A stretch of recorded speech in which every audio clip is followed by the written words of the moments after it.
Surgido no Golfo do México com uma fúria que impressionou os meteorologistas, o furacão Milton logo foi elevado à categoria 5, a mais alta de destruição de um fenômeno desse tipo. As autoridades emitiram alertas na Flórida para que os moradores nas áreas de risco deixassem as suas casas. O Milton perdeu força ao chegar no continente, sendo rebaixado para a categoria 1. Ainda assim, deixou um rastro, com mortes, destruição de casas, carros revirados, derrubada de árvores e corte de energia. Junto com o furacão, veio uma onda de fake news. Começaram a circular histórias de que o Milton foi criado artificialmente pelos democratas. Isso seria para afetar um dos estados onde os republicanos têm mais força para a eleição presidencial. Acredite se quiser. O fato é que o furacão Milton pode mesmo influenciar as eleições americanas, disputadas entre a Kamala Harris e o Donald Trump. Isso já aconteceu em outros momentos da história. Em 2005, por exemplo, o Katrina impactou o segundo mandato do George W. Bush. E em 2012, o furacão Sandy influenciou na reeleição do Barack Obama. Sexta-feira, 11 de outubro de 2024.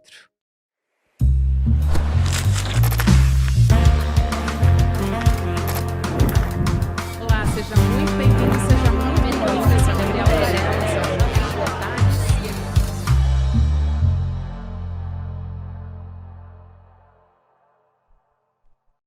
Olá, seja muito bem-vindo, seja muito bem-vinda. Eu sou a Gabriela Varela e esse é o Videocast em Detalhes. E aqui, sempre com um convidado, uma convidada, a gente analisa uma temática, uma notícia importante do momento. Hoje eu vou conversar com o professor Francisco Aquino, que é chefe do Departamento de Geografia, climatologista do Centro Polar e Climático da Universidade Federal do Rio Grande do Sul. Professor, obrigada por aceitar nosso convite. Seja muito bem-vindo ao ICL em Detalhes. Olá, Gabriela, um prazer falar com você e com todos que nos acompanham. Professor, prazer é todo nosso, apesar de ser um tema bastante sensível, né, e uma tragédia o que está acontecendo. Eu queria começar te perguntando a respeito do furacão Milton, se ele é realmente o pior dos últimos 100 anos, o mais perigoso dos últimos 100 anos, como classificou o presidente dos Estados Unidos, o Joe Biden, e talvez se não é um dos piores da história. Como é que o senhor tem acompanhado? Uau, é uma ótima pergunta, já que o evento ainda segue em curso, quer dizer, a gente tenta acompanhar a essa distância os impactos, os relatórios e, de fato, categorizar.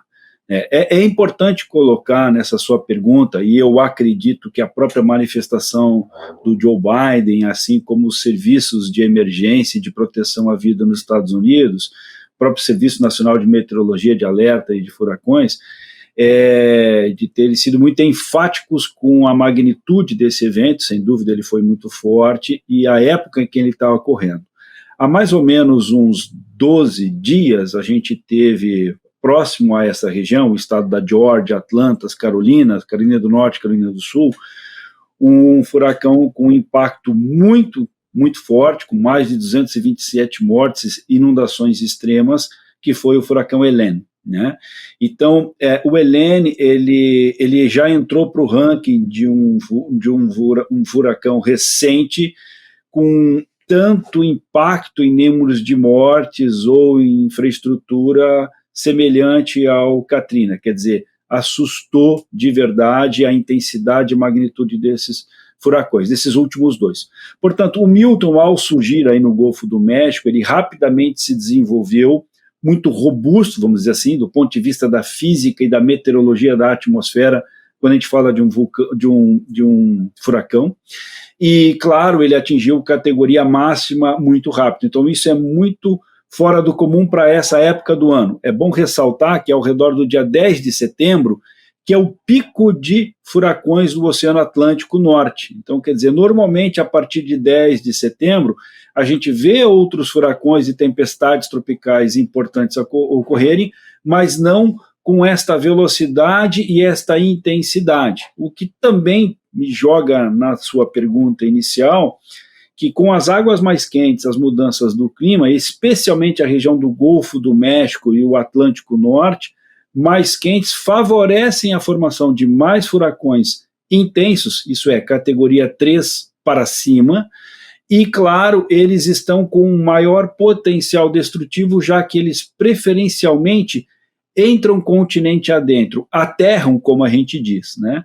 Então, nas imagens, nas notícias e nas imagens de satélites que a gente também acompanha, a gente viu tempestades severas, muitos tornados, impactos severíssimos ali na região central da Flórida, né, de Orlando a Tampa, entre outras localidades, com destruição muito forte. A gente ainda não tem um total de pessoas desabrigadas, quantas mortes e assim por diante. Então, a mensagem inicial dele ser um furacão excepcionalmente potente e perigoso está justamente nesse cenário, nesse ambiente atmosférico favorável para o furacão, categoria 5, ele aterrou, na minha interpretação, já com categoria 3, o que é uma boa notícia, mas aterrar na Flórida com categoria 3, ventos sustentados acima de 180, 200 km por hora e com um excepcional volume de chuva, mais os tornados e as tempestades severas aí na parte frontal, geram um impacto tremendo, né? Então, provavelmente a gente vai colocar ele entre os 2, 3 mais impactantes recentes para a região da Flórida, sem dúvida alguma. Vários pontos importantes aí que o senhor levantou, professor, mas acho que eu vou focar aqui primeiro no furacão Helene. Eu acho fundamental a gente falar sobre ele, porque esse evento do furacão Milton e o do Helene tem menos de um mês de distância que aconteceu de um para o outro. Então, imagino o quanto a população foi pega desprevenida, porque ainda estava de várias maneiras se recuperando, não só financeiramente, mas do ponto de vista emocional também, de passar por uma situação dessas. O Helene passou por outros estados, 6 estados, se eu não me engano. Eu pergunto, justamente porque a gente teve uma distância tão curta de um para o outro, se a gente pode esperar que outros furacões ou fenômenos como esse possam acontecer em breve ou na sequência. O que a gente pode esperar? Lamentavelmente eu vou lhe responder que sim, as condições do oceano e da atmosfera são excepcionalmente favoráveis para mais furacões ainda nesse período de final de estação de furacões, vamos dizer assim, no Atlântico Norte.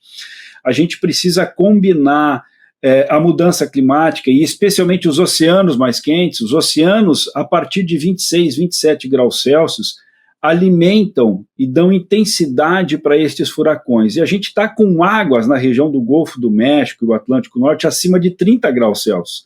Quer dizer, nós temos as condições mais do que favoráveis para alimentar com vapor d'água estes eventos extremos como os furacões. E é importante imaginar que são centenas de nuvens de tempestade, milhares de nuvens de tempestades, com mais de 800 quilômetros de diâmetro, em rotação de espiral, trazendo tempestades, chuva, granizo, inundação, ou até aumentando o nível do mar, as ondas e, claro, muito dano na região costeira. Então, de toda a ordem e magnitude, estes eventos estão propícios para ocorrer, adicionando ainda que nós estamos na transição de neutralidade para uma laninha. E esse cenário favorece a atmosfera entre a África, Europa e os Estados Unidos, a América do Norte, para a formação de furacões. Então, essas tempestades, os furacões que nós observamos, e aí entre o Helene e o Milton, menos de 15 dias entre os dois, né? Acima de categoria 3, pelo menos quando entraram no território dos Estados Unidos, eles são o que a gente chama de major hurricanes, né? Furacões muito destrutivos e, claro, associado à sequência, o curto espaço de tempo e o impacto, né?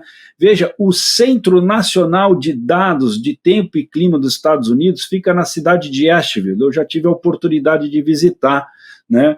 Ele está ainda semi-operante, que eu quero dizer, as pessoas que lá trabalham, climatologistas, meteorologistas, etc., perderam suas casas na inundação de Asheville ou nas cidades de entorno. E, claro, o serviço de comunicação e de sistemas computacionais também não voltou a pleno. Obviamente, outros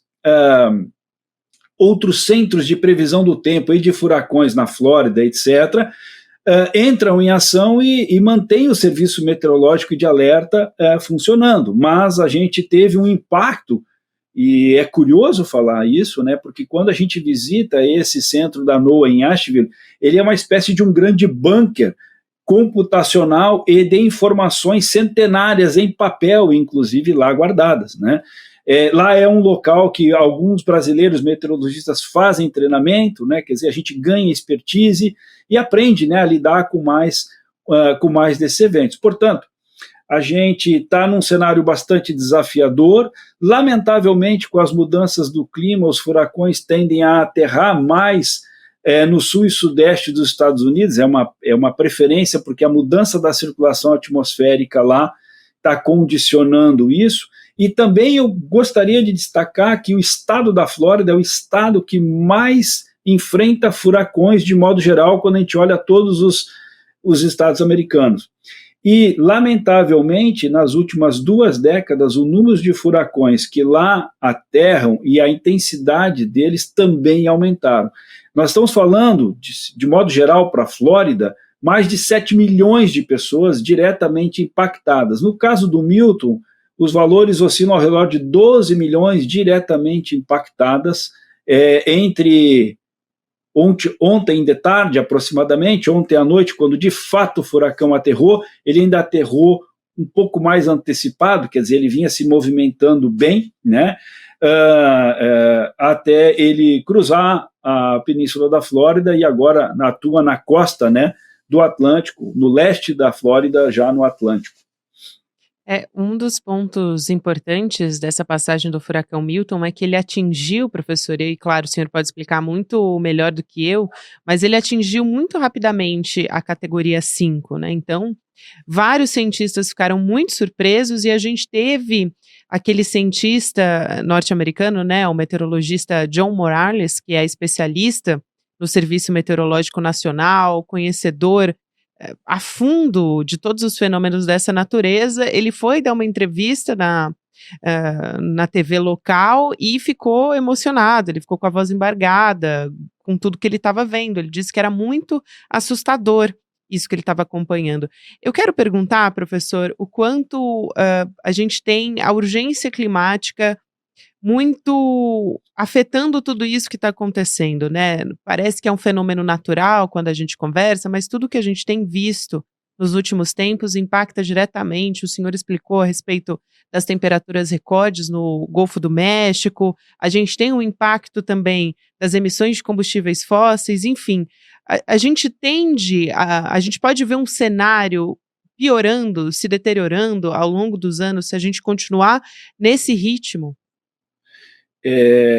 Sim, sem dúvida nenhuma, o nosso cenário para eventos extremos associados ou impulsionados pela mudança do clima, eles seguirão, né, mais intensos, mais frequentes. Então, mais furacões vão aterrar. Não necessariamente aumentará a quantidade de furacões, mas a intensidade e eles mais frequentemente entrarem no continente, e esse é o grande problema. Geralmente um furacão, a gente vê ele surgir, nascer lá ao oeste da costa da África, próximo do Saara, como uma tempestade, evolui para uma tempestade tropical, uma depressão tropical e vira um furacão e vai ganhando intensidade. A gente vai monitorando, quer dizer, uma semana antes você consegue ter o entendimento da rota, da intensidade e ter o alerta para a sociedade, a comunidade saber o que fazer e para onde ir. Isso é típico, tradicional.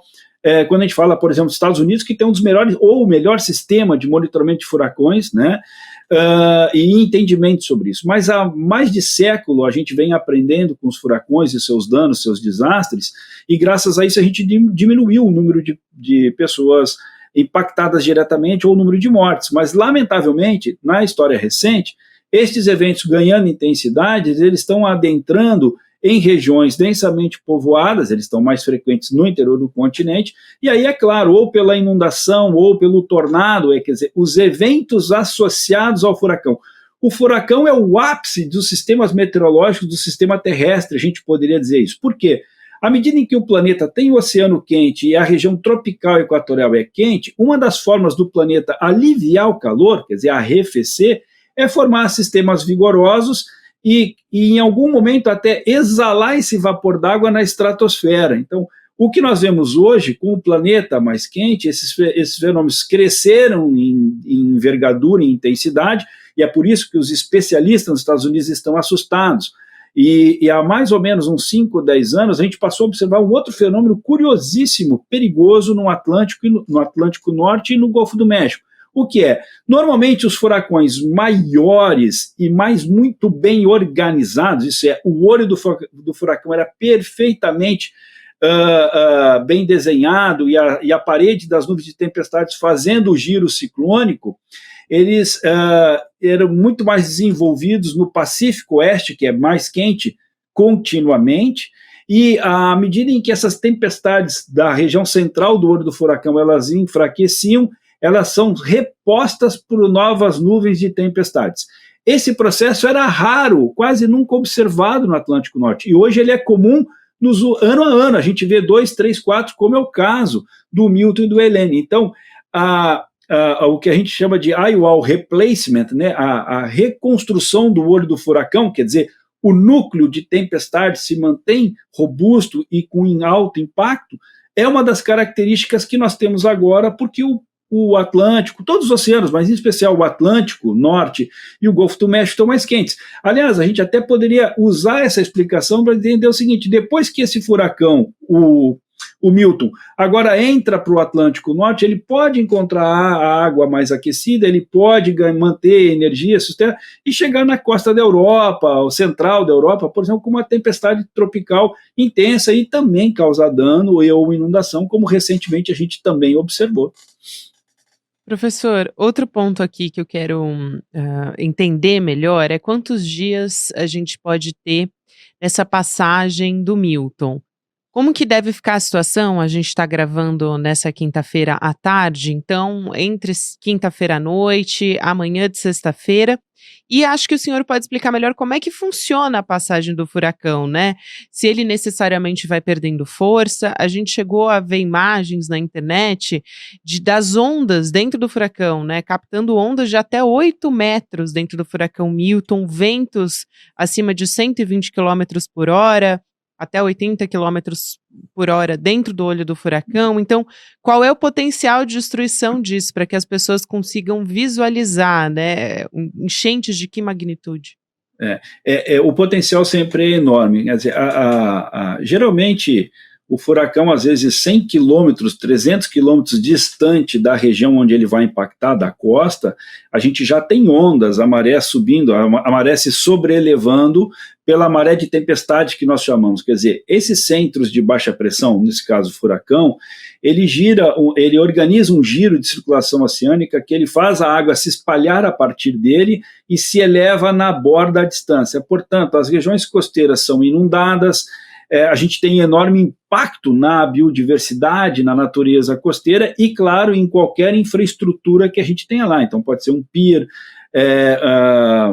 casas, estruturas, né, de veraneio e assim por diante. Então, esse impacto é cada vez maior nas últimas décadas. Inclusive, as próprias companhias de seguro estão refazendo seus cálculos, até pelo CEP de localidades, no caso da Flórida. Tal é a frequência de destruição e impacto e a necessidade do seguro cobrir, né, estes danos. Bom, então, a partir do momento em que o furacão agora passou cruzando pela Flórida, ele, claro, diminuiu a intensidade, porque o que alimenta o furacão é o oceano quente. Quando ele entrou na área da Península da Flórida, obviamente ele saiu de categoria 3 para categoria 1, e no que ele cruzou algumas horas depois para o oceano, ele volta a tentar ganhar energia, e ele, encontrando água quente, ele segue sustentando, pelo menos nesse momento, com categoria 1, e deve por mais uns 2 dias, talvez 2 dias, persistir como categoria 1 até ele dissipar no Atlântico Norte Central. Essa é uma expectativa do momento, mas obviamente há casos no passado em que furacões que estavam, como é que a gente vai dizer, desarmando, né, se desconstruindo no Oceano Atlântico Norte, a circulação atmosférica superior e outros elementos voltam a provocar essa área de baixa pressão e ela ganhar intensidade, né?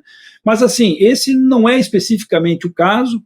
Obviamente, eu não consegui ter uma atenção maior para poder ser muito mais preciso na sua pergunta, mas, de modo geral, entre a formação do furacão, o auge dele e ele desaparecer, é ao redor de até 10, 12, 15 dias, né? Com algumas raras exceções, no Oceano Pacífico e no Índico, às vezes a pista de água quente permanece favorável e aí o furacão pode durar um pouco mais de tempo, e claro, nesse cenário de mudança do clima, isso é cada vez mais favorável.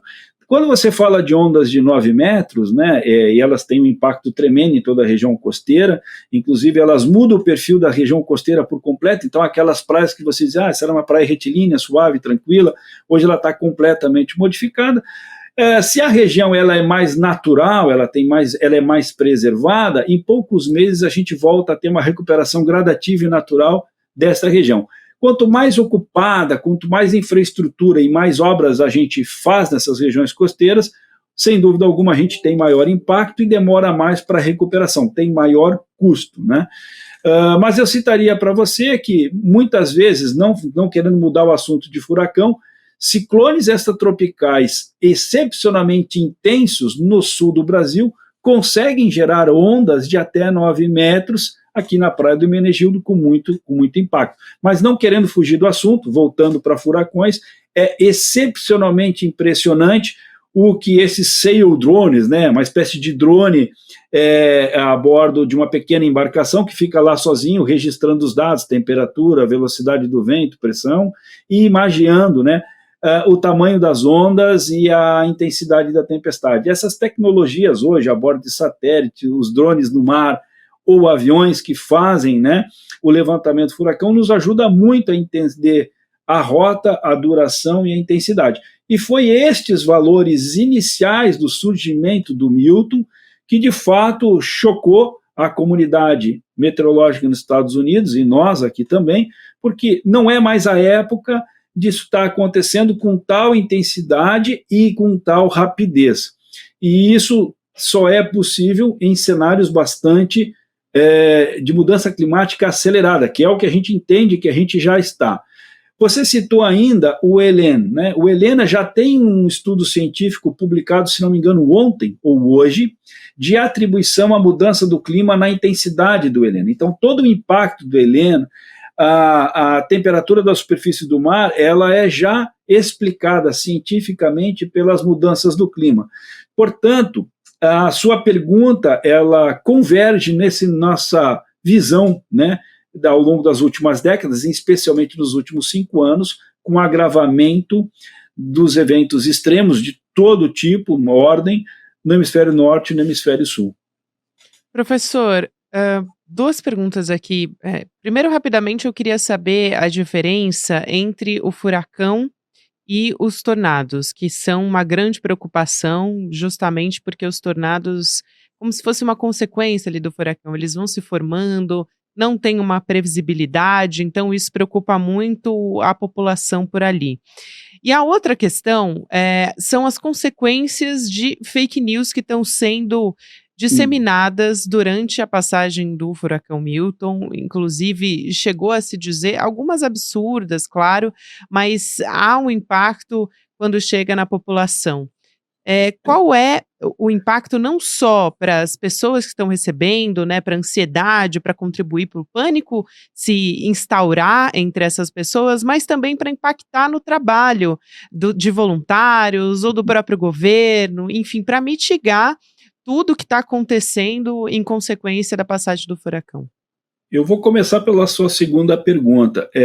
De fato, tem um impacto elevadíssimo e extremamente perigoso. As fake news, elas atrapalham muito no momento de você passar a mensagem e salvar vidas.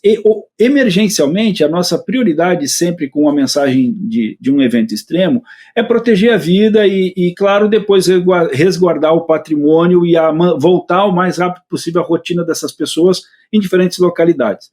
Mas aí nós temos aí polarização, o mundo inteiro está polarizado, a gente tem uma influência, claro, pelas redes sociais, pelas mídias sociais de modo geral, de trafegar qualquer tipo de informação ou qualquer insanidade, vamos dizer assim, respeitosamente falando.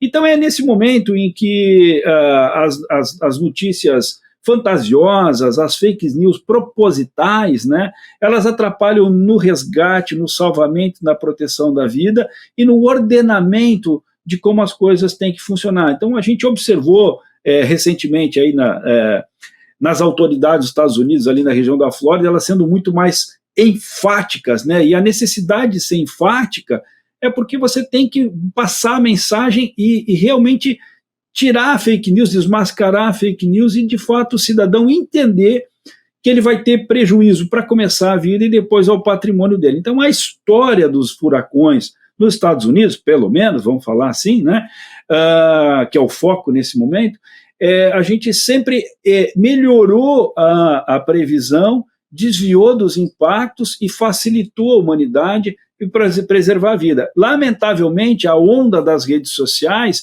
tem facilitado ou tem dificultado a preservação da vida. Essencialmente é isso. Para a sua pergunta, é importante fazer essa diferenciação. As pessoas geralmente têm uma confusão tremenda. Os Estados Unidos, ele tem, entre N eventos meteorológicos, 2 muito característicos. Tornados, que é uma nuvem funil que sai de uma nuvem cúmulo-nimbo, ele fica estreito, toca o solo, tem vento de 100, 200, 300 km por hora, com chuva pesadíssima associada, né?